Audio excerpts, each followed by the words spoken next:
AI number 65, I Spy with My AI, by Zvi Mowshowitz.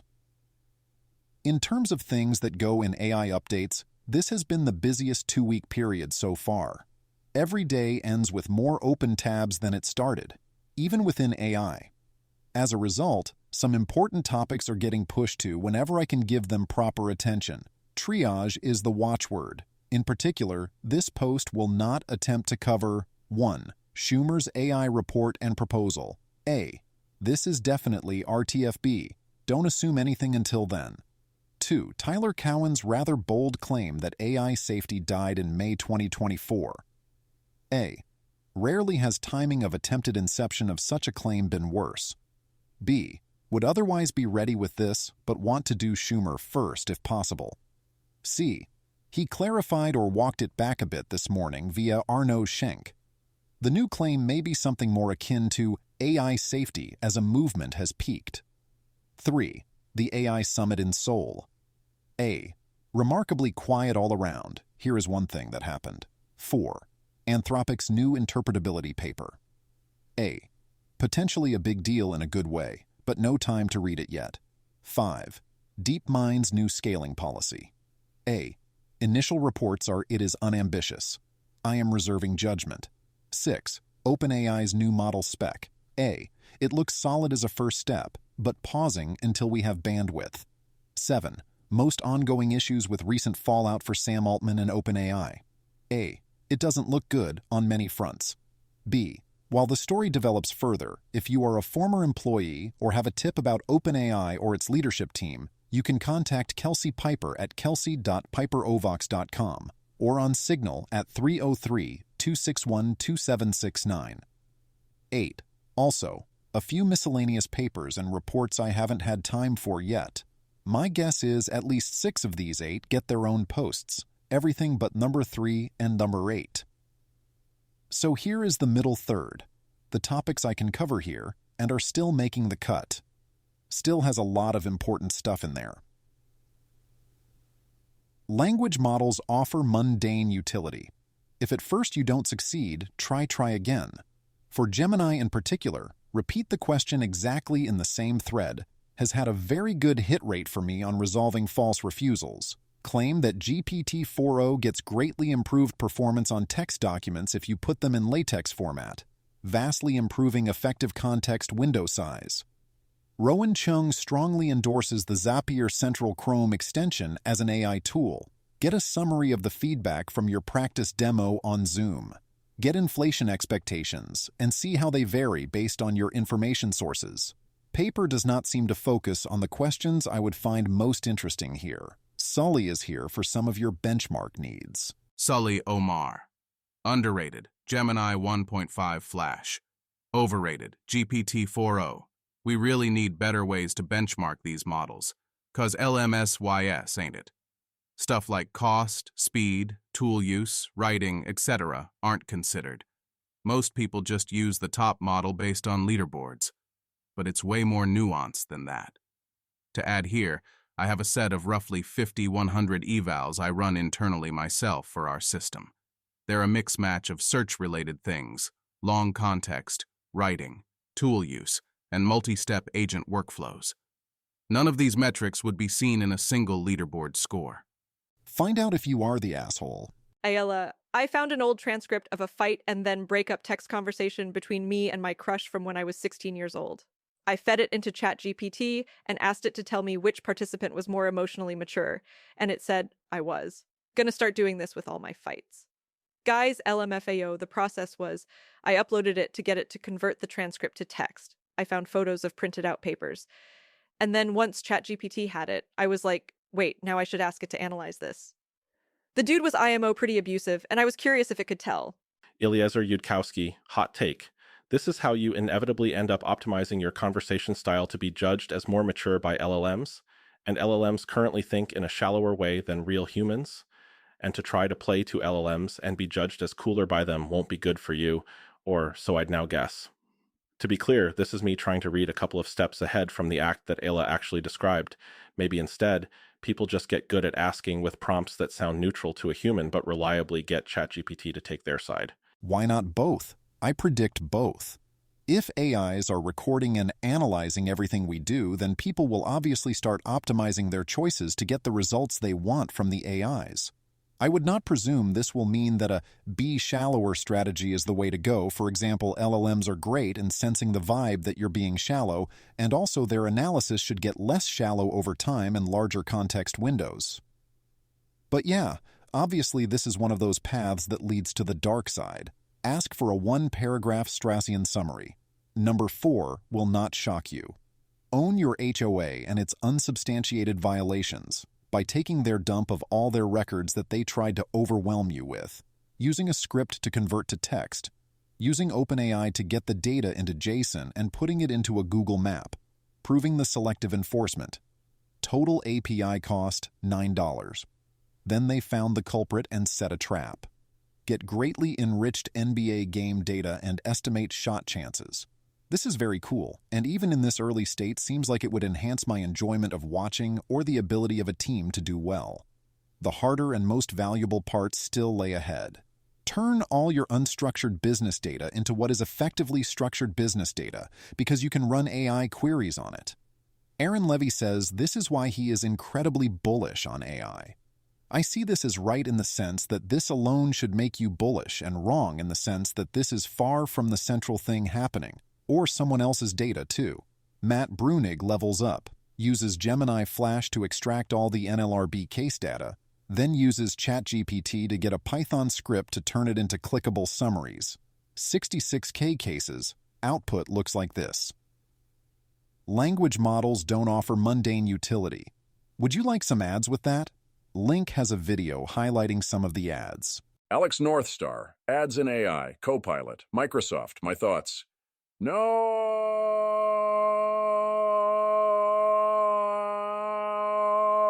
Oh. No.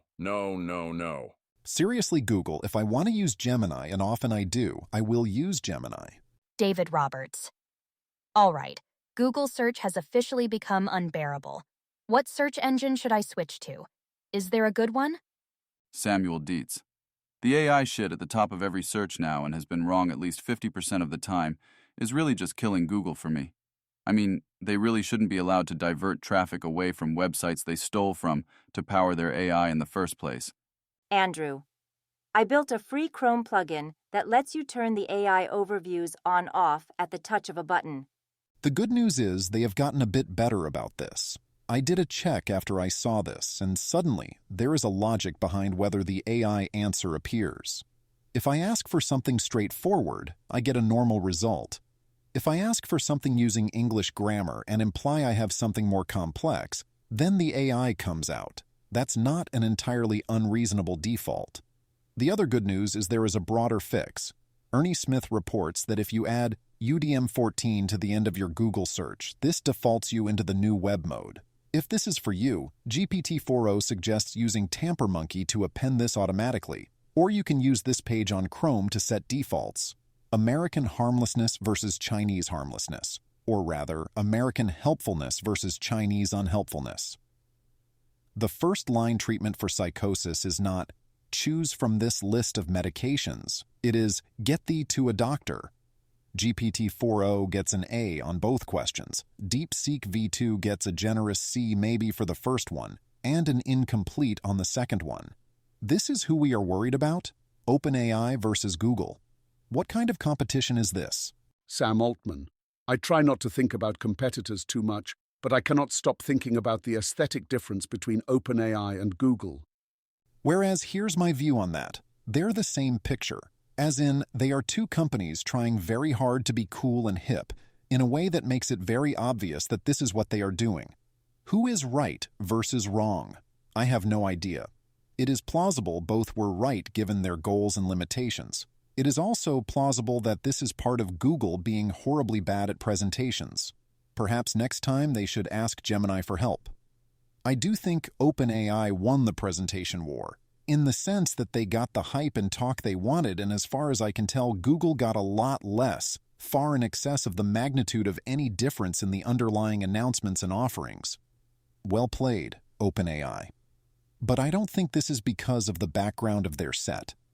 I also think that if this is what sticks in Altman's mind and illustrates where his head is at, that could help explain some other events from the past week. I would not go as far as Tior taxes here, but directionally they have a point. Tayor taxes, remark of a small bitter man, too high on his own supply, too deep into the heist. Seeing this was literally the first time I have thought that OpenAI under Altman might be a bubble full of hot air. This is how you lose the mandate of heaven. Google had lost it long ago, though. Maybe this inspired unwarranted complacency. What true statements people choose to make publicly is very telling. GPT-4o My Ethan Mollick reports on why GPT-4o matters. He thinks, highly plausibly, that the biggest deal is free access. He does not mention the speed boost or API price drop, and is looking forward to trying the multimodal features, but lacks access. He emphasizes the shift from make the model smarter to adding features that enhance mundane utility. Alexander Wang thinks the big emphasis is that post-training is getting more important. In his mind, GPT-4o now rules the roost for large models. Gemini 1.5 Flash at only 1M now rules for very small ones. And he notes that both companies have versions of many of the same offerings, coming online at similar times. Alexander Wang. The massive eval gains of GPT-4o, which are staggering, seem to be nearly entirely driven by great post-training. Comparing GPT-4 at launch versus GPT-4o, which are night and day, shows the power of great post-training with great data.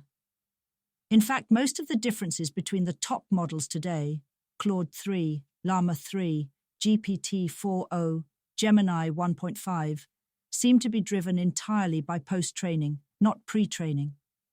I am suspicious. I am especially suspicious as I continue to use it that GPT-4o in text-only mode is not so great aside from its speed, that it made other sacrifices, such as probably size, to get that speed and that it wins in the arena, because the post-training aimed at winning in the arena. That still gives it a potentially big edge once the multimodal abilities come properly online, and I'm excited to see where that goes. One way you can make people prefer your model's outputs is to give the user what they request when another model would have refused. Palisade Research. GPT-4o refuses way fewer queries than previous OpenAI models.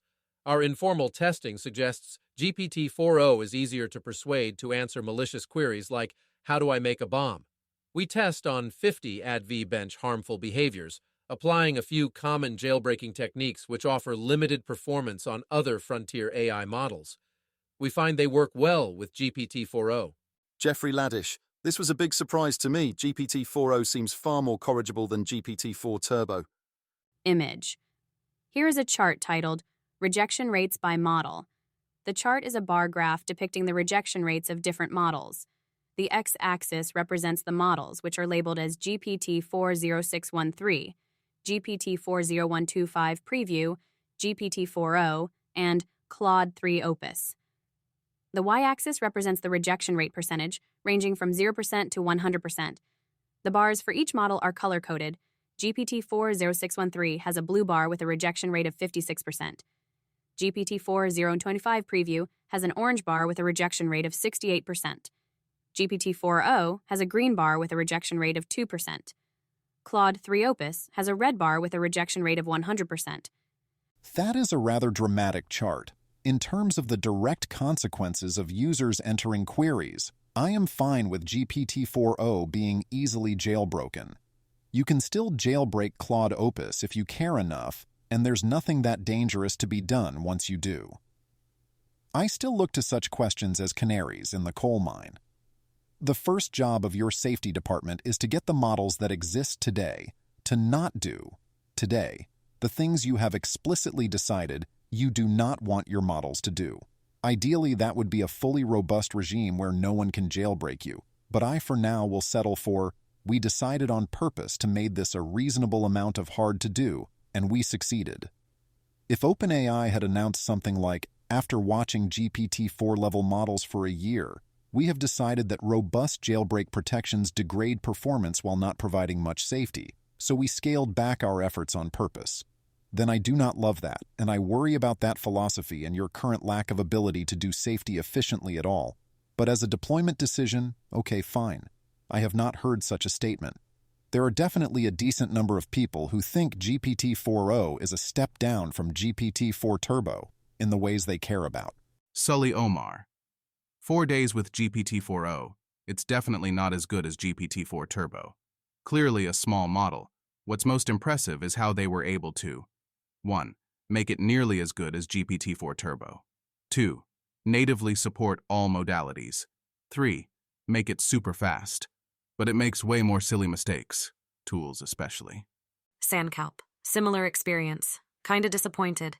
It has this tendency to pattern match excessively on prompts, too. Ashpreet Betty. Same feedback, almost as good, but not the same as GPT-4 Turbo. Seen that it needs a bit more hand-holding in the prompts, whereas Turbo just works. The phantom pattern matching is impossible to miss and a cause of many of the stupidest mistakes. The GPT-4o trademark only entered, allegedly, on May 16, 2024, direct link.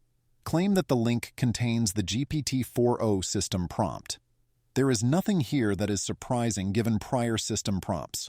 If you want GPT-4o to use its browsing ability, best way is to tell it directly to do so, either in general or by providing sources.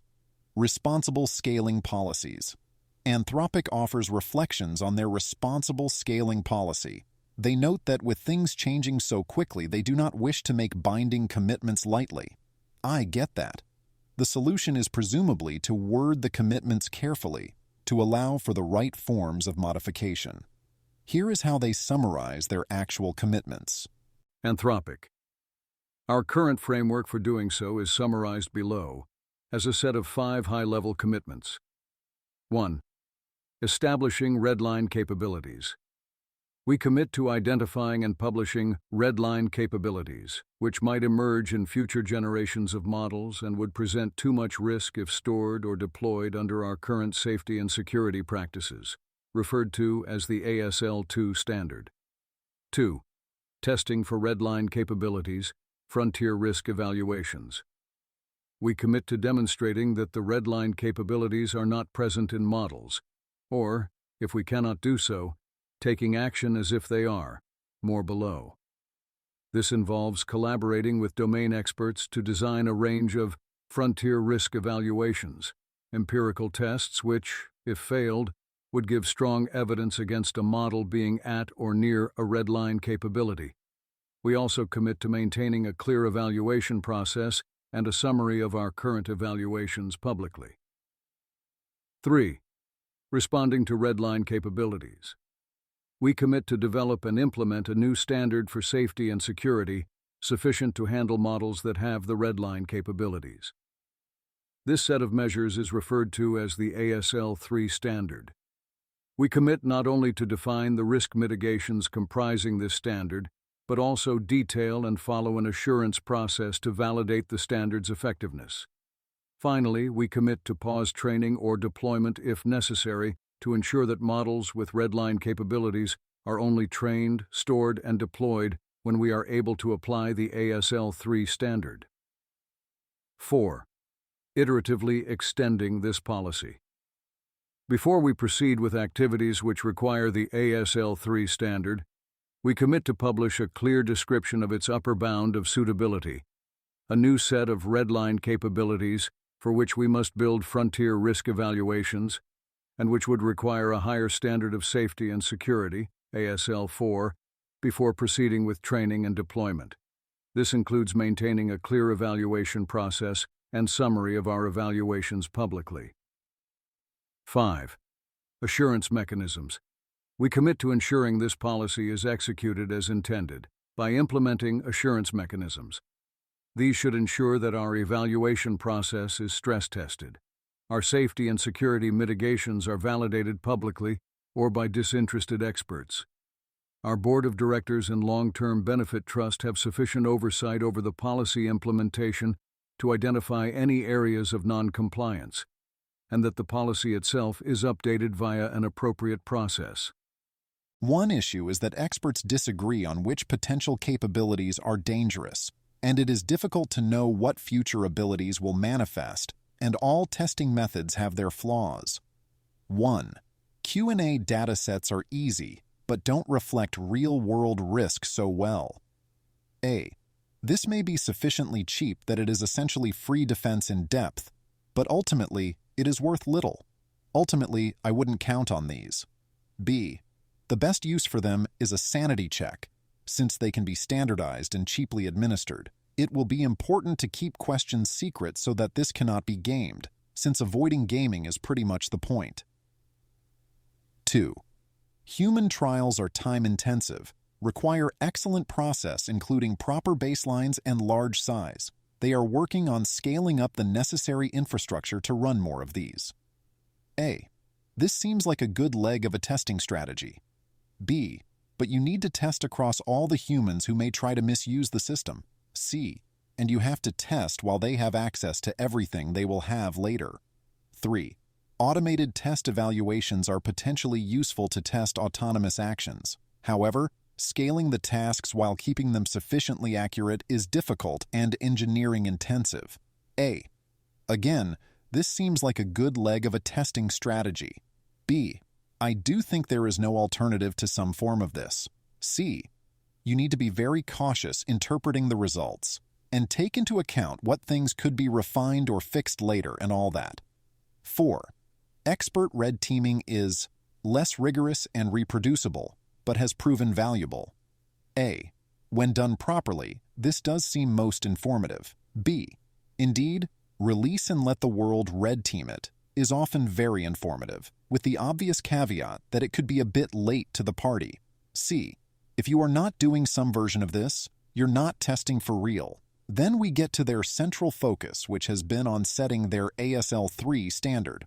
What would be sufficient defenses and mitigations for a model where even a low rate of misuse could be catastrophic? For human misuse, they expect a defense-in-depth approach, using a combination of RLHF, CAI, classifiers of misuse at multiple stages, incident reports, and jailbreak patching, and they intend to red team extensively. This makes me sigh and frown. I am not saying it could never work. I am, however, saying that there is no record of anyone making such a system work, and if it would work later, it seems like it should be workable now.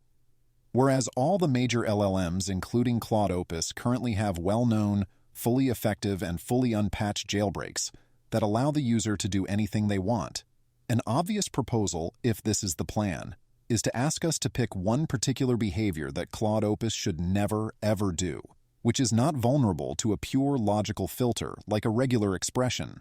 Then let's have a prediction market in how long it takes to break that, run a prize competition, and repeat a few times. For assurance structures, they mention the excellent idea of their impossible mission force. They continue to call this the alignment stress testing team as a second line of defense and ensuring strong executive support and widespread distribution of reports. My summary would be that most of this is good on the margin, although I wish they had a superior ASL3 plan to defense in depth using currently failing techniques that I do not expect to scale well.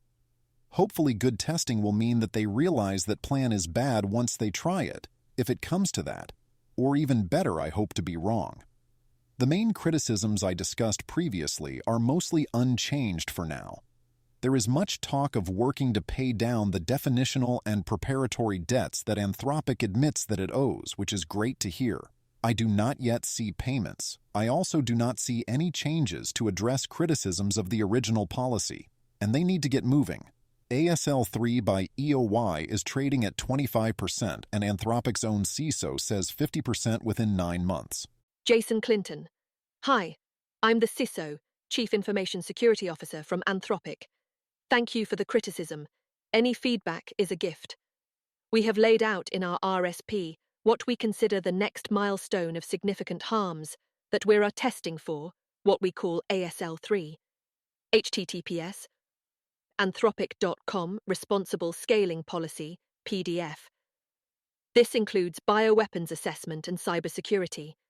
As someone thinking night and day about security, I think the next major area of concern is going to be offensive and defensive exploitation. It seems to me that within 6 to 18 months, LLMs will be able to iteratively walk through most open source code and identify vulnerabilities. It will be computationally expensive, though. That level of reasoning requires a large amount of scratch space and attention heads, but it seems very likely based on everything that I'm seeing. maybe 85% odds. There's already the first sparks of this happening published publicly here. https security googleblog.com 2023-08 AI-powered fuzzing B. Just using traditional LLM augmented fuzzers. They've since published an update on this work in December. I know of a few other groups doing significant amounts of investment in this specific area to try to run faster on the defensive side than any malign nation-state might be. Please check out the RSP. We are very explicit about what harms we consider ASL3.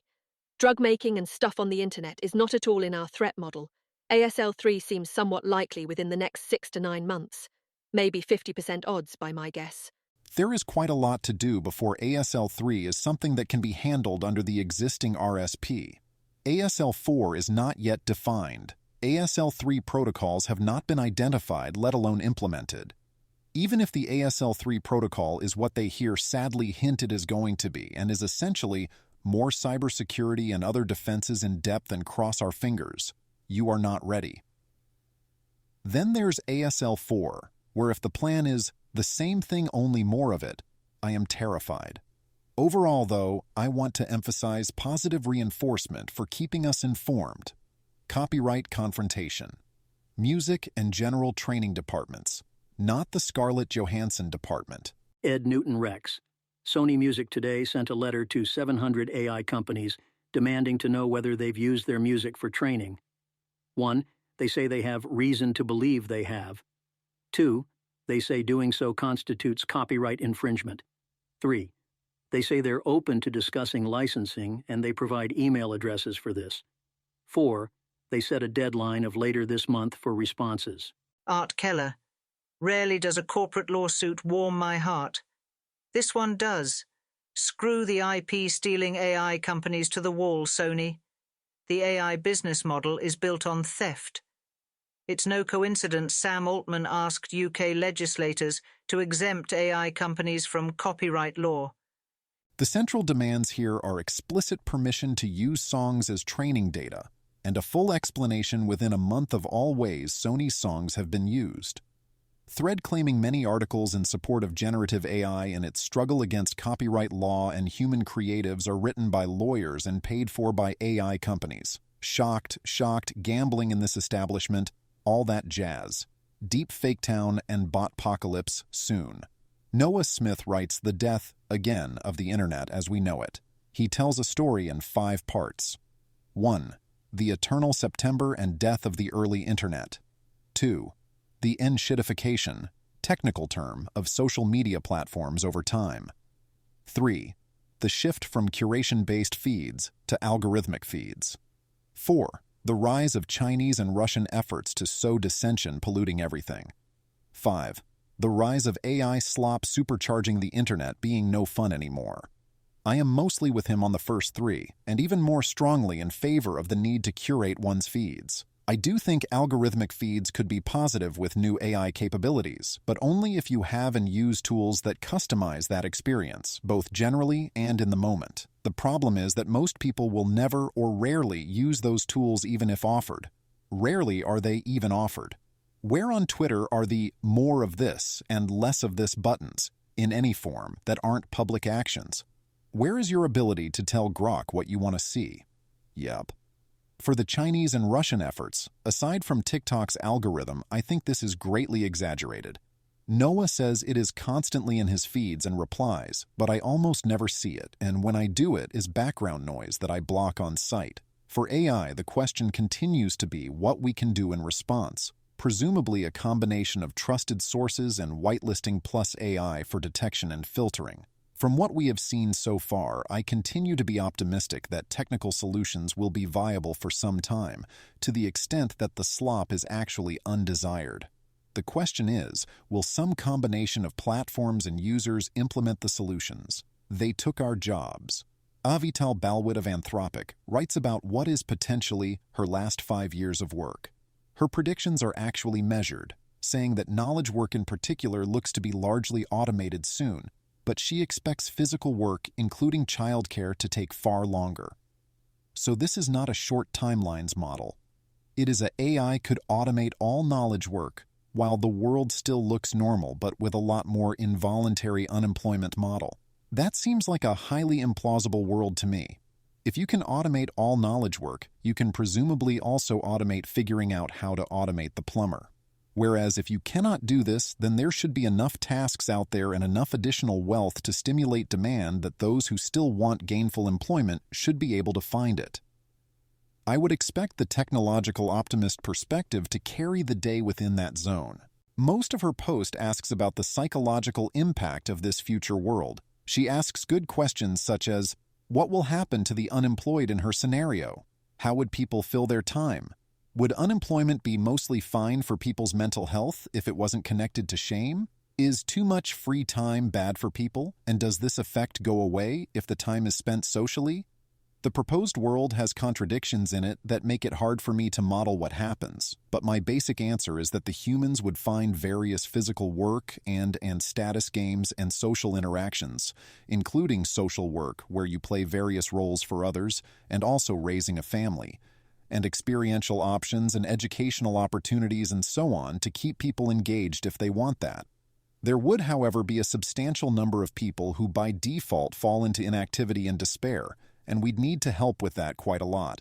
Mostly for fun, I created a manifold market on whether she will work in 2030. Get involved. Ian Hogarth gives his one-year report as chair of the UK AI Safety Institute. They now have a team of over 30 people and are conducting pre-deployment testing and continue to have open roles. This is their latest interim report. Their AI agent scaffolding puts them in third place, if you combine the MMAC entries, in the Gaia leaderboard for such things. Good stuff. They are also offering fast grants for systemic AI safety. Expectation is 20 exploratory or proof-of-concept grants with follow-ups. Must be based in the UK. Jeffrey Irving also makes a strong case that working at AISI would be an impactful thing to do in a positive direction and links to the careers page. Introducing. Anthropic gives Claude tool use via public beta in the API. It looks straightforward enough. You specify the available tools, Claude evaluates whether to use the tools available, and you can force it to if you want that. I don't see any safeguards, so proceed accordingly. Google Maps. How has AI features? You can talk to it, or have it pull up reviews in street mode, or take an immersive view of a location, or search a location's photos, or the photos of the entire area around you for an item. In my earlier experiments, Google Maps integration into Gemini was a promising feature that worked great when it worked, but it was extremely error-prone and frustrating to use, to the point I gave up. Presumably, this will improve over time. Reddit and Weep. OpenAI partners with Reddit. Reddit posts, including recent ones, will become available to ChatGPT and other products. Presumably, this will mean ChatGPT will be allowed to quote Reddit posts. In exchange, OpenAI will buy advertising and offer Reddit.com various AI website features. For OpenAI, as long as the price was reasonable, this seems like a big win. It looks like a good deal for Reddit based on the market's reaction. I would presume the key risks to Reddit are whether the user base responds in hostile fashion and potentially having sold out cheap, or they may be missing an opportunity to do something even better. Yishan provides a vision of the future in this thread. Yishan. Essentially, the AI acts as a polite listener to all the high-quality content contributions and buffers those users from any consumers who don't have anything to contribute back of equivalent quality. It doesn't have to be an explicit product wall.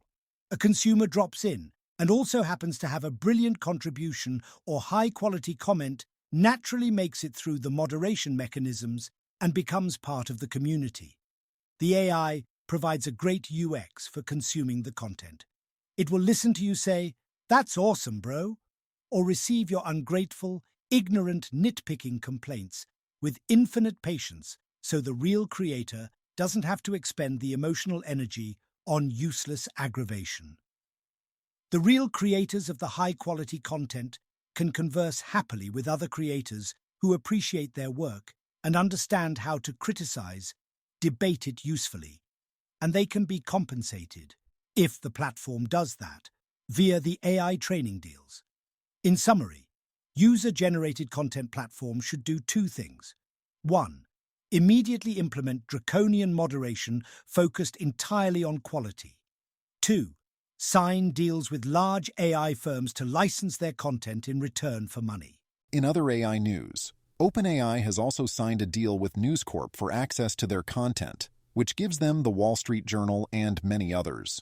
A source tells me that OpenAI informed its employees that they will indeed update their documents regarding employee exit and vested equity. The message says no vested equity has ever actually been confiscated for failure to sign documents, and it never will be. On Monday, I set up this post. Like this post to indicate 1. That you are not subject to a non-disparagement clause with respect to OpenAI or any other AI company. 2. That you are not under an NDA with an AI company that would be violated if you revealed that the NDA exists. At 168 likes, we now have one employee from DeepMind and one from Anthropic. Jimmy Apples claimed without citing any evidence that Meta will not open source, release the weights really, of Llama 3 405B, attributing this to a mix of SB 1047 and Dustin Mowshowitz. I was unable to locate an independent source or a further explanation. He and someone reacting to him asked Yan LeCun point blank. Yan replied with, "Patience, my blue friend. It's still being tuned." For now, the manifold market I found is not reacting continues to trade at 86% for release. So I'm going to assume this was another disingenuous inception attempt to attack SB 1047 and EA. ASML and TSMC have a kill switch for their chip manufacturing machines for use if China invades Taiwan. Very good to hear. I've raised this concern privately. I would in theory love to also have put the factory on a ship in an emergency and move it technology, but that is asking a lot. It is also very good that China knows this switch exists. It also raises the possibility of a remote kill switch for the AI chips themselves. Did you know NVIDIA beat earnings again yesterday? I noticed that we are about 3 earnings days into, I assume NVIDIA is going to beat earnings, but I am sufficiently invested already due to appreciation, so no reason to do anything more about it. They produce otherwise mind-boggling numbers, and I am Jack's utter lack of surprise. They are slated to open above 1,000 and are doing a 10.1 forward stock split on June 7th. Toby Ord goes into questions about the Turing test paper from last week, emphasizing that by the original definition, this was impressive progress but still a failure, as humans were judged human substantially more often than all AIs. He encourages AI companies to include the original Turing test in their model testing, which seems like a good idea. OpenAI has a super cool old-fashioned library. Cade Metz here tries to suggest what each book selection from OpenAI's staff might mean, saying more about how he thinks than about OpenAI. I took away that they have a cool library with a wide variety of cool and awesome books. JP Morgan says every new hire will get training in prompt engineering. Scale.ai raises $1 billion at a $13.8 billion valuation in a Series F. I did not know you did a Series F, and if I got that far, I would skip to a G, but hey. Suno.ai raises $125 million for music generation. New dataset from Epic AI attempting to heart every model trained with over 10 bar 23 flops. Direct. Missing Claude Opus, presumably because we don't know the number. Not necessarily the news department. OpenAI publishes a 10-point safety update. The biggest update is that none of this has anything to do with superalignment or with the safety or alignment of future models. This is all current mundane safety, plus a promise to abide by the preparedness framework requirements. There is a lot of patting themselves on the back for how safe everything is, and no new initiatives, although this was never intended to be that sort of document. Then finally, there's this. OpenAI 10, Safety Decision-Making and Board Oversight. As part of our preparedness framework, we have an operational structure for safety decision-making. Our cross-functional safety advisory group reviews model capability reports and makes recommendations ahead of deployment. Company leadership makes the final decisions, with the board of directors exercising oversight over those decisions. Ha ha ha ha ha ha ha ha ha ha ha ha ha ha ha ha. That does not mean that mundane safety concerns are a small thing. I spy with my AI, or Total Recall. Why let the AI out of the box when you can put the entire box into the AI? Windows latest. Microsoft announces Recall AI for Windows 11, a new feature that runs in the background and records everything you see and do on your PC. Here is a 1-minute video explanation. Seth Byrne, if we had laws about such things, this might have violated them. Aaron, this is truly shocking and will be preemptively banned at all government agencies as it almost certainly violates STIG, FIPS on every conceivable surface. Seth Byrne, if we had laws, that would sound bad. Elon Musk, this is a Black Mirror episode. Definitely turning this feature off. Vitalik Buterin, does the data stay and get processed on device, or is it being shipped to a central server? If the latter, then this crosses a line. Satya. Satya says it is all being done locally. Windows latest. Abhinashek Mishra. Recall allows you to search through your past actions by recording your screen and using that data to help you remember things. Recall is able to see what you do on your PC, what apps you use, how you use the apps, and what you do inside the apps, including your conversations in apps like WhatsApp. Recall records everything and saves the snapshots in the local storage. Windows latest understands that you can manually delete the snapshots and filter the AI from recording certain apps. So, what are the use cases of Recall? Microsoft describes Recall as a way to go back in time and learn more about the activity. For example, if you want to refer to a conversation with your colleague and learn more about your meeting, you can ask Recall to look into all the conversations with that specific person. The Recall will look for the particular conversation in all apps, tabs, settings, etc. With Recall, locating files in a large download pileup or revisiting your browser history is easy. You can give commands to Recall in natural language, eliminating the need to type precise commands. You can converse with it like you do with another person in real life. Tornus Entertainment. Isn't this is just a keylogger plus screen recorder with extra steps? I don't know why you guys are worried. Isn't this is just a keylogger plus screen recorder with extra steps? I don't know why you guys are worried. Thaddeus. Microsoft. We got hacked by China and Russia because of our lax security posture and bad software. But we are making security a priority. Also, Microsoft. Windows will now constantly record your screen, including sensitive data and passwords, and just leave it lying around. Kevin Beaumont, from Microsoft's own FAQ. Note that Recall does not perform content moderation. It will not hide information such as passwords or financial account numbers. Microsoft also announced live caption translations, auto super resolution upscaling on apps, yes with a toggle for each app. Wait, those are programs WTF. AI and Paint and automatic blurring. Do not want. This is all part of the new Copilot Plus offering for select new PCs, including their new Microsoft Surface machines.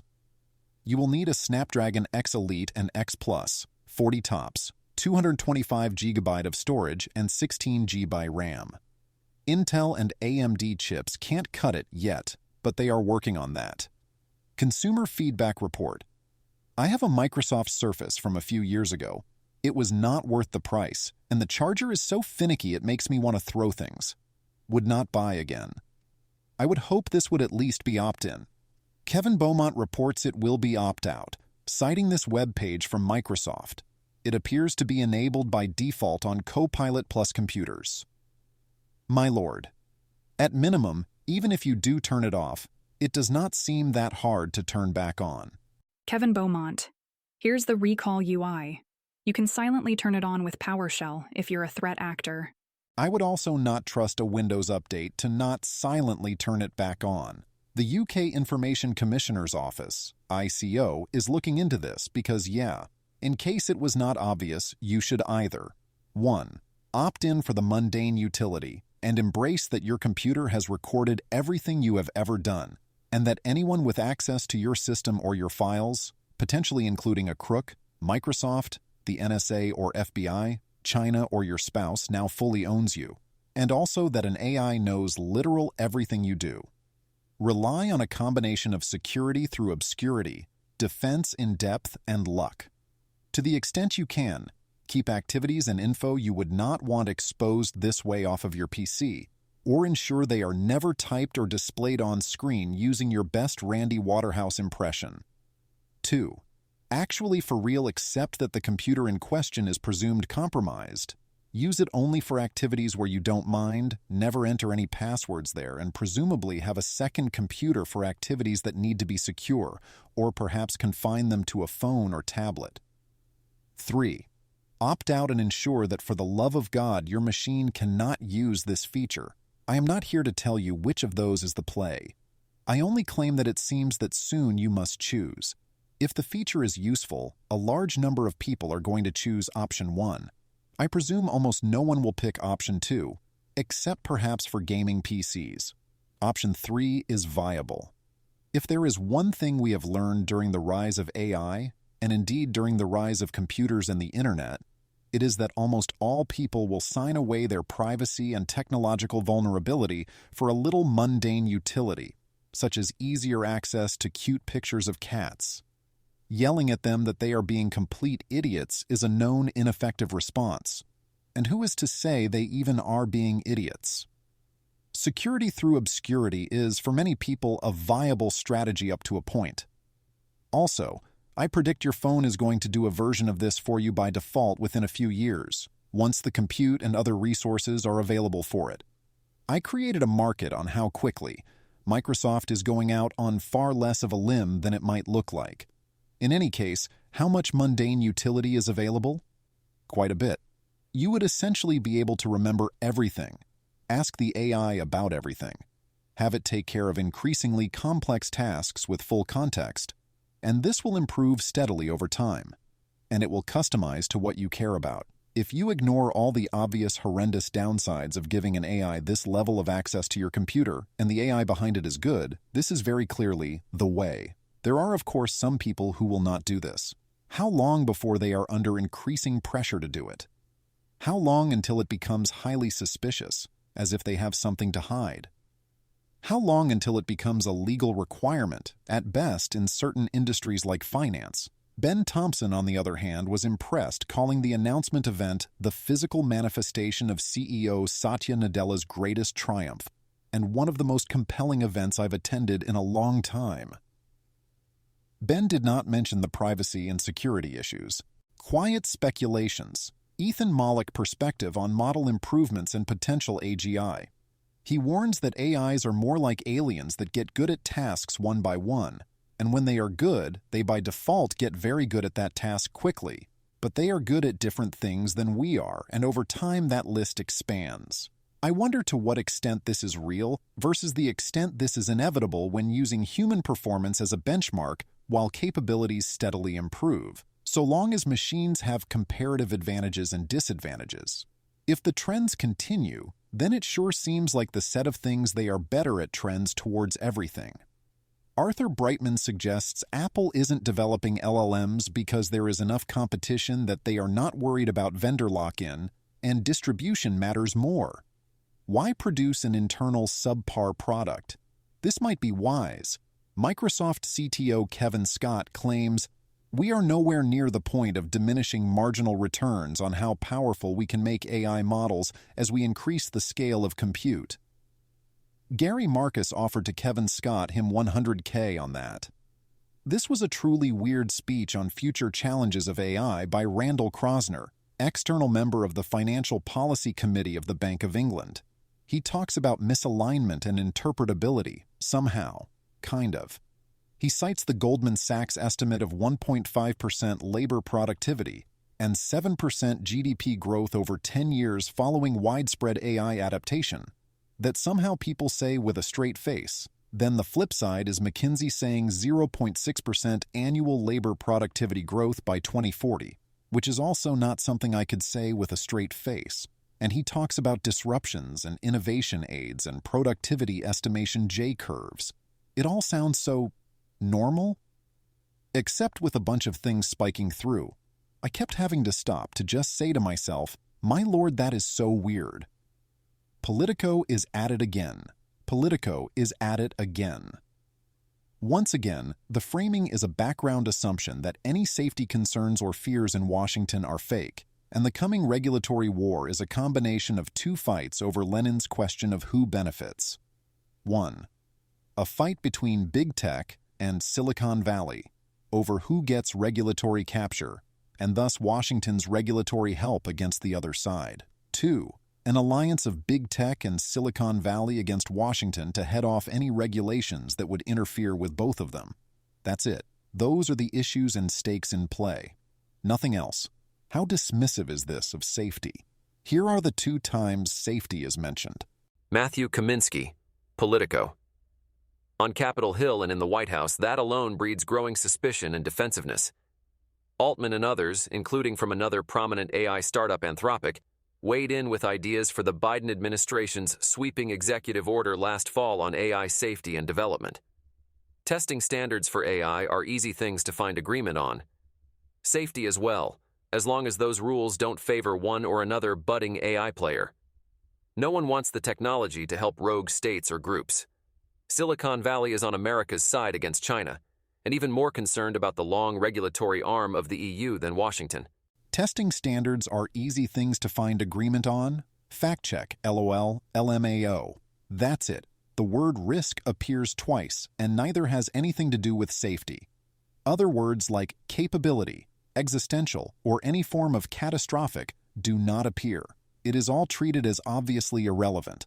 The progress is here. They stopped trying to bulk up people worried about safety as boogeymen, perhaps because this is written by Matthew Kaminsky, not Brendan Bordelon, and instead point to actual corporations that are indeed pursuing actual profits, with Silicon Valley taking on big tech. And I very much appreciate that open source advocates has now been properly identified as Silicon Valley pursuing its business interests. Rohit Chopra, Consumer Financial Protection Bureau. There is a winner-take-all dimension. We struggle to see how it doesn't turn, absent some government intervention, into a market structure where the foundational AI models are not dominated by a handful of the big tech companies. Matthew Kaminsky. Saying starstruck policymakers across Washington have to get over their eyelash-batting awe over new tech, Chopra predicts another chapter in which big tech companies are going to face some real scrutiny in the near future, especially on antitrust. Lina Khan, the FTC's head who has used the antitrust cudgel against big tech liberally, has sounded the warnings. There is no AI exemption to the laws on the books, she said last September. For self-interested reasons, venture capitalists want to open up the space in Silicon Valley for new entrants that they can invest in and profitably exit from. Their arguments for a more open market will resonate politically. Notice the escalation. This is not big tech wants regulatory capture to actively enshrine its advantages, and safety is a big tech plot. This is Silicon Valley wants to actively use regulatory action to prevent big tech from winning, with warnings that attempts to not have a proper arms race to ever more capable systems will cause intervention from regulators. By more open market, they mean government intervention in the market, government's favorite kind of new freer market. As I have said previously, we desperately need to ensure that there are targeted antitrust exemptions available so that when AI labs can legally collaborate around safety issues, they are not accused of collusion.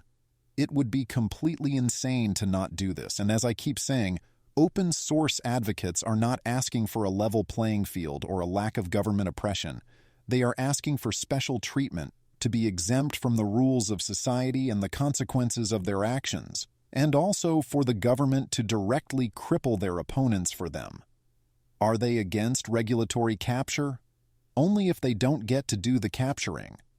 Then there is the second track, the question of guardrails that might spoil the libertarian sandbox, which neither side of tech wants here. Here is the 2 mentions of risk. Risk. There is a risk that people think of this as social media 2.0 because its first public manifestation was a chatbot. Kent Walker, Google's president of global affairs, tells me over a conversation at the search giant's offices here. People out on the West Coast quietly fume about having to grapple with Washington. The tech crowd says the only fight that matters is the AI race against China and each other. But they are handling politics with care, all too aware of the risks. I once again have been roped into extensively covering a Politico article because it is genuinely a different form of inception than the previous Politico inception attempts. But let us continue to update that Politico is extraordinarily disingenuous and hostilely motivated on the subject of AI regulation. This is de facto enemy action. Here, Shaquille points out the obvious central point being made here, which is that most of the money and power in this fight is big tech companies fighting not only to avoid any regulations at all, but to get exemptions from other ordinary rules of society.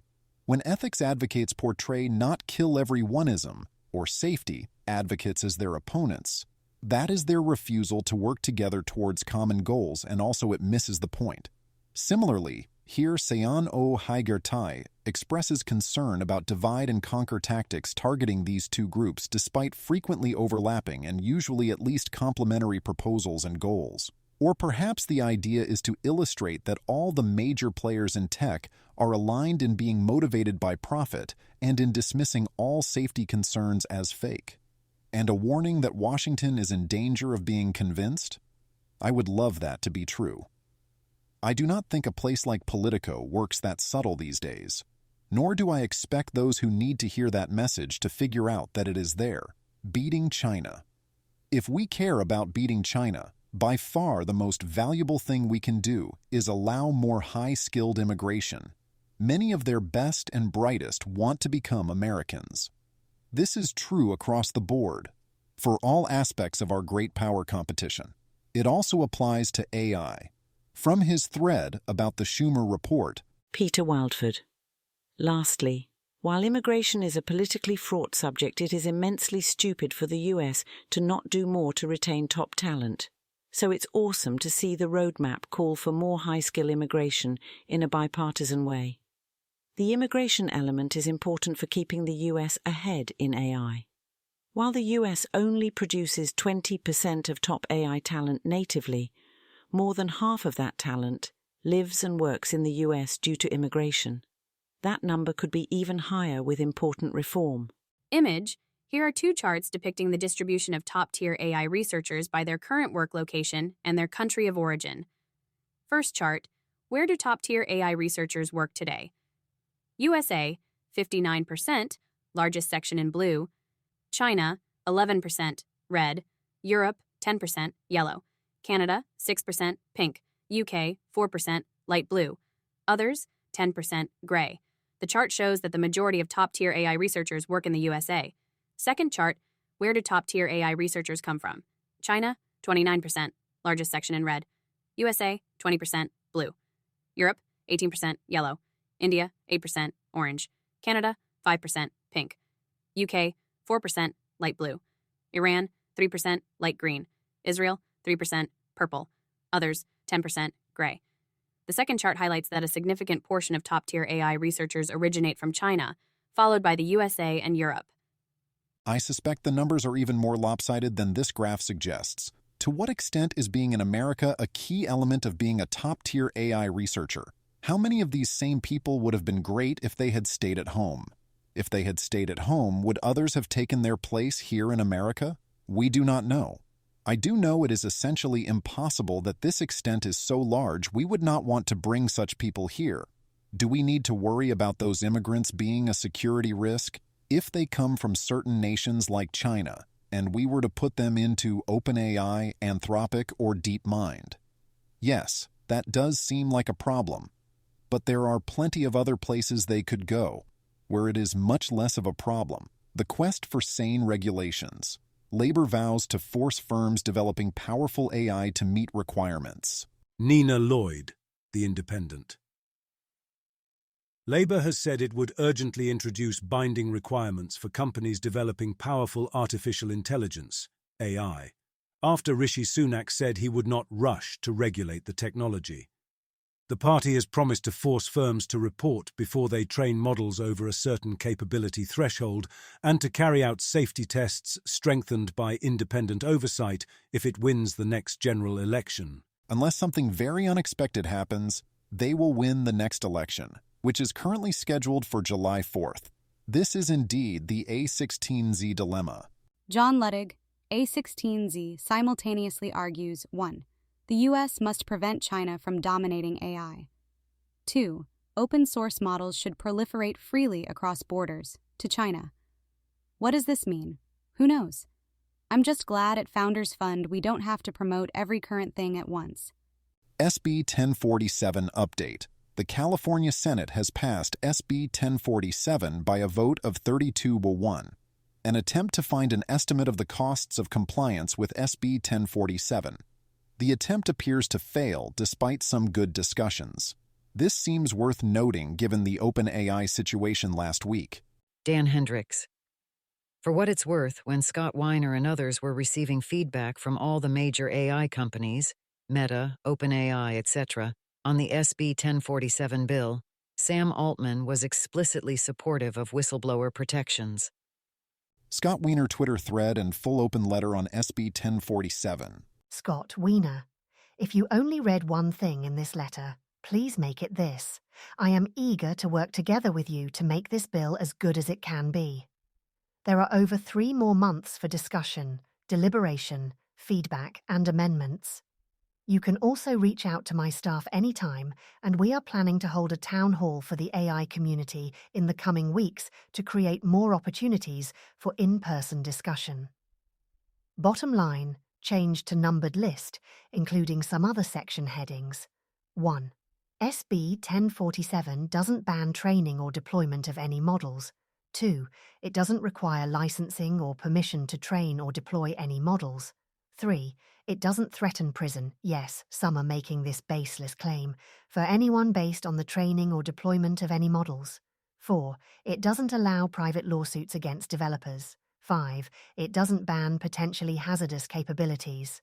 6. And it's not being fast-tracked, but rather is proceeding according to the usual deliberative legislative process, with ample opportunity for feedback and amendments remaining. 7. SB 1047 doesn't apply to the vast majority of startups. 8.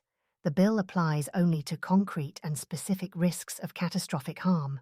9. Shutdown requirements don't apply once models leave your control. 10.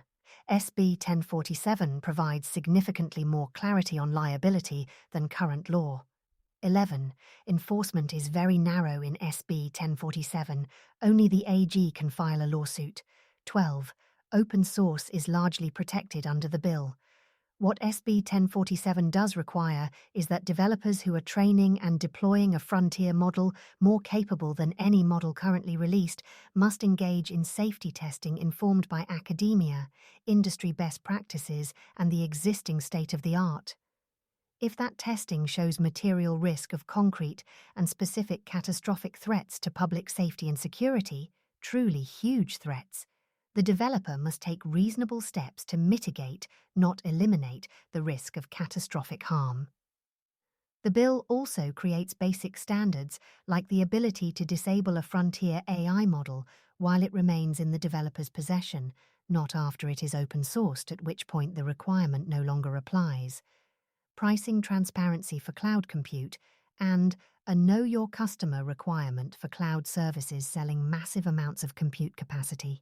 Our intention is that safety and mitigation requirements be borne by highly resourced developers of frontier models, not by startups and academic researchers. We've heard concerns that this isn't clear, so we're actively considering changes to clarify who is covered. After meeting with a range of experts, especially in the open source community, we're also considering other changes to the definitions of covered models and derivative models. We'll continue making changes over the next 3 months as the bill proceeds through the legislature. This very explicitly clarifies the intent of the bill across multiple misconceptions and objections, all in line with my previous understanding. They actively continue to solicit feedback and are considering changes. If you are concerned about the impact of this bill and feel it is badly designed or has flaws, the best thing you can do is offer specific critiques and propose changes. I strongly agree with Weiner that this bill is light touch relative to alternative options. I see Pareto improvements we could make, but I do not see any fundamentally different lighter touch proposals that accomplish what this bill sets out to do. I will sometimes say of a safety bill, sometimes in detail. It's a good bill, sir. Other times I will say, it's a potentially good bill, sir, if they fix this issue. That is where I am at with SB 1047. Most of the bill seems very good, an attempt to act with as light a touch as possible. There are still a few issues with it. The derivative model definition as it currently exists is the potential showstopper bug. To summarize the issue once more, as written, if interpreted literally and as I understand it, it allows developers to define themselves as derivative of an existing model. This, again if interpreted literally, lets them evade all responsibilities and move those onto essentially any covered open model of the same size.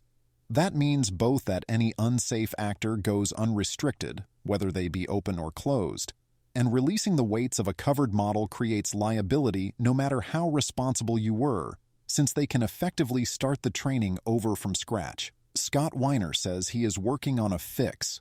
I believe the correct fix is a compute threshold for additional training, over which a model is no longer derivative, and the responsibilities under SB 1047 would then pass to the new developer or fine-tuner. Some open model advocates demand that responsibility for derivative models be removed entirely, but that would transparently defeat the purpose of preventing catastrophic harm. Who cares if your model is safe untuned if you can fine-tune it to be unsafe in an hour with $100? Then at other times I will look at a safety or other regulatory bill or proposal and say, that's not a good idea. So it seems only fair to highlight some not good ideas and say, not a good idea. One toy example would be the periodic complaints about Section 230. Here is a thread on the latest such hearing this week, pointing out what would happen without it, and the absurdity of the accusations being thrown around. Some witnesses are saying 230 is not needed to guard platforms against litigation, whereas it was created because people were suing platforms. Adam Thierer reports there are witnesses saying the like and thumbs up buttons are dangerous and should be regulated. Brad Palumbo here claims that GLAAD says big tech companies should cease the practice of targeted surveillance advertising, including the use of algorithmic content recommendation. From April 23rd, Adam Thierer talks about proposals to mandate algorithmic audits and impact assessments, which he calls NEPA for AI. Here we have Assembly Bill 2930, requiring impact assessments by developers and charge $25,000 per instance of algorithmic discrimination. Another example would be Colorado passing SB 24205, Consumer Protections for Artificial Intelligence, which is concerned with algorithmic bias. Governor Jared Polis signed with reservations. Dean Ball has a critique here, highlighting ambiguity in the writing, but noting they have 2 full years to fix that before it goes into effect. I would be less concerned with the ambiguity, and more concerned about much of the actual intent and the various proactive requirements. I could make a strong case that some of the stuff here is kind of insane and also seems like a generic GPDR style, you have to notify everyone that AI was involved in every meaningful decision ever. The requirements apply regardless of size and worry about impacts that are the kind of thing society can mitigate as we go. The good news is that there are also some good provisions like IDing AIs, and also full enforcement of the bad part seems impossible. I am very frustrated that a bill that isn't trying to address catastrophic risks, but seems far harder to comply with and seems far worse to me than SB 1047, seems to mostly get a pass. Then again, it's only Colorado. I do worry about Gelman amnesia. I have seen so many hyperbolic statements and outright false statements about AI bills, often from the same people that point out what seem like obviously horrible other proposed regulatory bills and policies. How can one trust their statements about the other bills, short of reading the actual bills, RTFB? If it turned out they were wrong, and this time the bill was actually reasonable, who would point this out? So far, when I have dug deeper, the bills do indeed almost always turn out to be terrible. But the rumors of the death of the internet or similar potential consequences are often greatly exaggerated. The bills are indeed reliably terrible, but not as terrible as claimed. Alas, I must repeat my lament that I know of no RTFB person I can turn to on other topics, and my cup doth overflow. The Week in Audio. I return to the cognitive revolution to discuss various events of the past week, first in Part 1, then this is Part 2. Recorded on Friday, things have changed by the time you read this. From last week's backlog, Dwarkesh Patel as guest on 80K After Hours, not full of gold on the level of Dwarkesh interviewing others, and only partly about AI. There is definitely gold in those hills for those who want to go into these EA-related weeds. If you don't want that, then skip this one. Around 51:45, Dwarkesh notes there is no Matt Levine for AI, and that picking up that mantle would be a good thing to do. I suppose I still have my work cut out. A lot of talk about EA and 80K hours ways of thinking about how to choose paths in life that I think illustrates well both the ways it is good, actively making choices rather than sleepwalking, having priorities, and not as good, heavily favoring the legible. Some key factors in giving career advice they point out are that from a global perspective, power laws apply, and the biggest impacts are a huge share of what matters. And that much advice, such as don't start a company in college, is only good advice because the people to whom it is horribly bad advice will predictably ignore it. Rhetorical innovation. Why does this section exist? This is a remarkably large fraction of why. Emmett Shear. The number one rule of building things that can destroy the entire world is don't do that. Surprisingly, it is also Rule 2, 3, 4, 5, and 6. Rule 7, however, is make it emanate ominous humming and glow with a pulsing darkness. Eliezer Yudkowsky Emmett. Emmett Shear. Later. Shocking amount of pushback on don't build stuff that can destroy the world. I'd like to take this chance to say I stand by my apparently controversial opinion that building things to destroy the world is bad. In related news, murder is wrong and bad. Follow me for more bold, controversial, daring takes like these. Emmett Shear, other thread. Today has been a day to experiment with how obviously true I can make a statement before people stop disagreeing with it. This is a Platonic encapsulation of this class of argument. Emmett Shear. That which can be asserted without evidence can be dismissed without evidence. Ryan Shea. Good point, but not sure he realizes this applies to AI doomer prophecy. Emmett Shear. Not sure you realize this applies to Pollyanna assertions that, don't worry, a fully self-improving AI will be harmless. There's a lot of evidence autocatalytic loops are potentially dangerous. Ryan Shea. The original post is a good one. And I'm not making a claim that there's no reason at all to worry, just that there isn't a particular reason to do so. Emmett Shear. Forgive me if there's not no reason to worry, but let's just go ahead with something potentially massively dangerous argument doesn't hold much reassurance for me. It continues from there but gets less interesting and stops being Platonic. The latest reiteration of why P-doom is useful even if highly imprecise, and why probabilities and probability ranges are super useful in general for communicating your actual epistemic state. In particular, that when Jan Leike puts his at 10%, 90%, this is a highly meaningful and useful statement of what assessments he considers reasonable given the evidence, providing much more information than saying, I don't know. It is also more information than 50%. For the record, this, unrelated to AI, is the proper use of the word doomer. The usual suspects, including Bengio, Hinton, Yao, and 22 others, write the usual arguments in the hopes of finally getting it right, this time as managing extreme AI risks amid rapid progress in science. I rarely see statements like this, so it was noteworthy that someone noticed. Mike Solana. Frankly, I was ambivalent on the open-sourced AI debate until yesterday, at which point the open-sourced side's reflexive, emotional dunking and identity-based platitudes convinced me that almost nobody knows what they think or why. Aligning a smarter-than-human intelligence is difficult. It is even more difficult when you don't know what alignment means, which, periodic reminder, you don't. Rohit. We use AI alignment to mean 1. Models do what we ask. 2. Models don't do bad things even if we ask. 3. Models don't fail catastrophically. 4. Models don't actively deceive us. And all those are different problems. Using the same term creates confusion.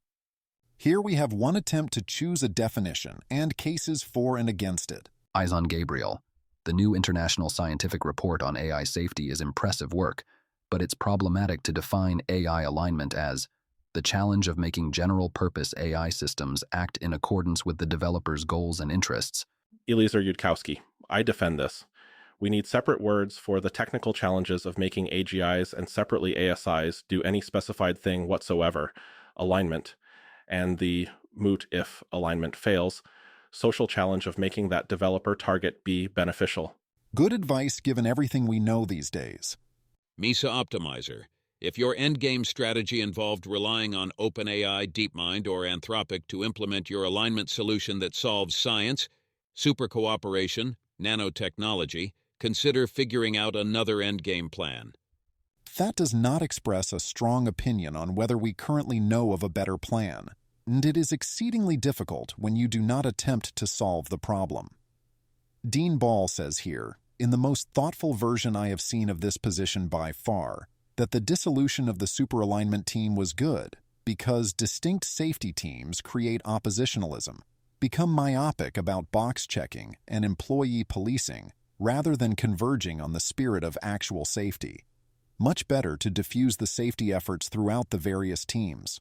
Ball does note that this does not apply to the extent the team was doing basic research. There are 3 reasons this viewpoint seems highly implausible to me. 1.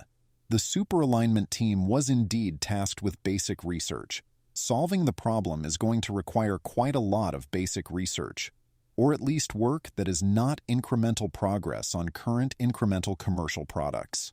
This is not about ensuring that each marginal rocket does not blow up or the plant does not melt down this month. It is a different kind of problem, preparing for a very different kind of failure mode. It does not make sense to embed these people into product teams. 2. This is not a reallocation of resources from a safety team to diffused safety work. This is a reallocation of resources, many of which were promised and never delivered, away from safety towards capabilities, as Dean himself notes. This is in addition to losing the 2 most senior safety researchers and a lot of others too. 3. Mundane safety. Making current models do what you want in ways that as like notes will not scale to when they matter most does not count as safety towards the goals of the superalignment team or of us all not dying. No points. Thus the biggest disagreement here, in my view, which is when he says this. Dean Ball. Companies like Anthropic, OpenAI, and DeepMind have all made meaningful progress on the technical part of this problem, but this is bigger than a technical problem. Ultimately, the deeper problem is contending with a decentralized world, in which everyone wants something different and has a different idea for how to achieve their goals. The good news is that this is basically politics, and we have been doing it for a long time. The bad news is that this is basically politics, and we have been doing it for a long time. We have no definitive answers. Yes, it is bigger than a technical problem, and that is important. OpenAI has not made meaningful progress. Certainly we are not on track to solve such problems, and we should not presume they will essentially solve themselves with an ordinary effort, as is implied here. Indeed, with that attitude, it's Margaritaville, as in we might as well start drinking margaritas. Footnote. Also, some people say that there's a woman to blame, but I know it's my own damn fault. Whereas with the attitude of Leike and Sutskever, I disagreed with their approach, but I could have been wrong or they could have course-corrected if they had been given the resources to try. Nor is the second phase problem that we also must solve well described by basically politics of a type we are used to, because there will be entities involved that are not human. Our classical liberal political solutions work better than known alternatives, and well enough for humans to flourish, by assuming various properties of humans and the affordances available to them. AIs with far greater intelligence, capabilities, and efficiency that can be freely copied and so on would break those assumptions. I do greatly appreciate the self-awareness and honesty in this section. Dean Ball.